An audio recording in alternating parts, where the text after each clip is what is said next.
reasons to doubt, try to keep me down, but I'll put the flame out. You can't get to me. Testing. Okay, ni kita nak pergi dekat area Windham. So dekat sana dengan cerita ada tanah runtuh. Tapi boleh jalan lah, cuma kena hati-hati lah. Tak apa, kita tengok. Sebab buah hati aku ada dekat sana, dekat hotel sana.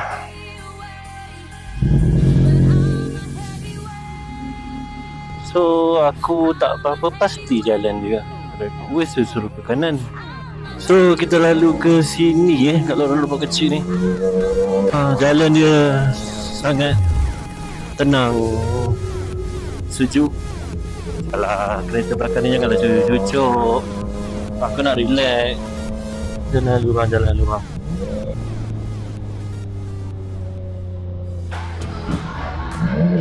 Hey. Dia punya awang kapet. Bestnya kat atas tu.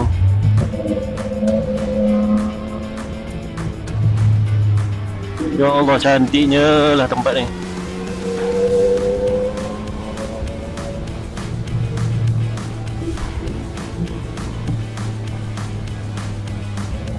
Korang boleh tengok depan ni. Yuk, nampak segalanya.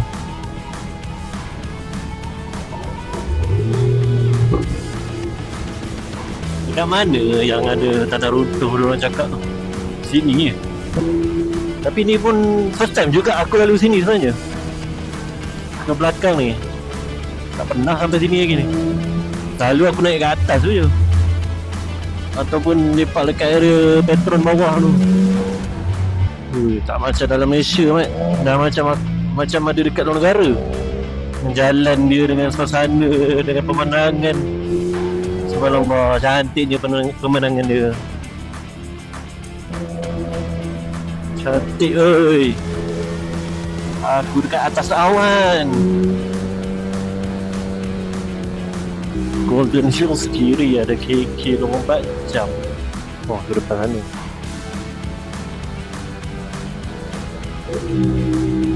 So untuk korang yang tak pernah datang sini, korang boleh nampak lah jalan dia macam mana rupa.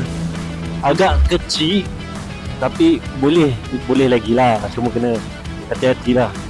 So ni aku tak tahu mana satu. Straight, saya pergi sana. Macam ada dunia lain dekat sini. So kat mana aku boleh park? Aku boleh park kat sini tak? Stay E. Nak ambil orang tapi pukul 11. Boleh ada tempat duduk mana-mana ni. Dia cakap ada CVE, boleh lepak. Boleh lepak tepi ke? Pick up 11 lebih lah.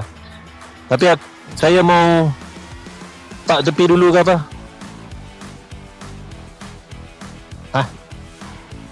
Level tu lah. Parking luar tak ada?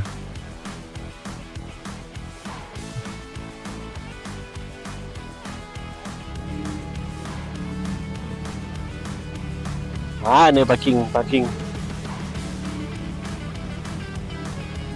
Easy.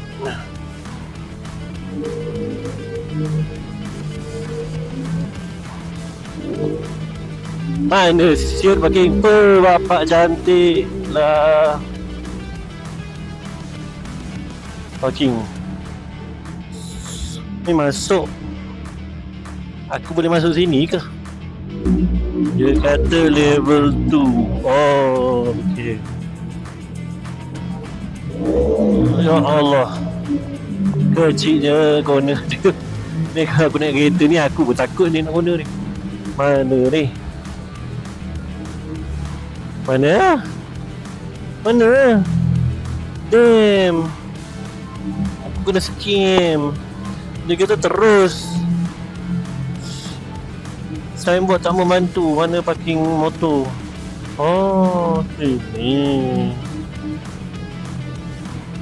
boleh lah kot.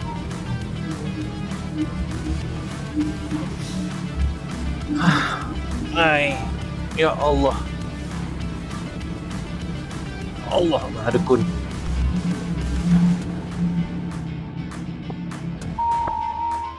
Right guys, kita dah sampai. So kita jumpa video lain pula. Kita jumpa video seterusnya. Terima kasih menonton. Ciao.